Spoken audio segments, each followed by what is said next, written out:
അസ്സലാമു അലൈക്കും. ഇന്ന് ഖുർആനിലുള്ള ഒരു ദുആയാണ് പറയുന്നത്. സൂറത്തുൽ ഇസ്രായിലെ 24-ാമത്തെ ആയത്തിലാണ് ഈ ദുആയുള്ളത്.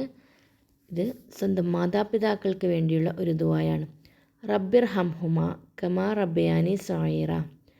എൻ്റെ രക്ഷിതാവേ, ചെറുപ്പത്തിൽ അവർ ഇരുവരും എന്നെ പോറ്റി വളർത്തിയതുപോലെ അവരോട് നീ കരുണ കാണിക്കണമേ എന്നാണ് ഇതിൻ്റെ ആശയം.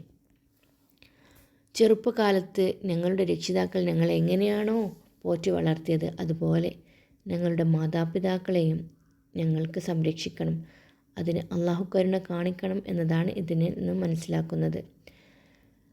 അവർക്ക് എളിമയാകുന്ന ചിറകുകൾ താഴ്ത്തിക്കൊടുക്കണം. ഒരു തള്ളക്കോഴി അതിൻ്റെ കുഞ്ഞുങ്ങളോടുള്ള സ്നേഹവാത്സല്യ നിമിത്തം അതിൻ്റെ ചിറകുകൾ വിടർത്തി താഴ്ത്തിക്കൊടുത്തുകൊണ്ട് അതിനുള്ളിൽ അവയെ അണച്ചു ചേർക്കാറില്ലേ?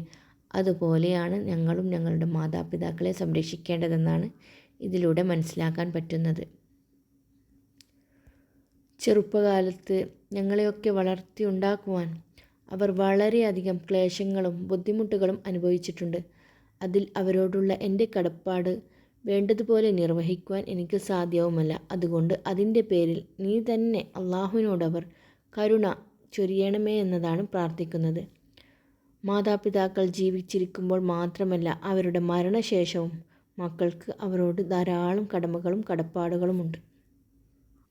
അവരോട് താഴ്മയോടും വിനയത്തോടും കൂടി പെരുമാറുവാനാണ് ഇതിലൂടെ നമുക്ക് മനസ്സിലാക്കാൻ പറ്റുന്നത്. അപ്പോൾ ഈ ദുആ എല്ലാവരും സ്വന്തം മാതാപിതാക്കൾക്ക് വേണ്ടി എന്നും ദുആ ചെയ്യുക.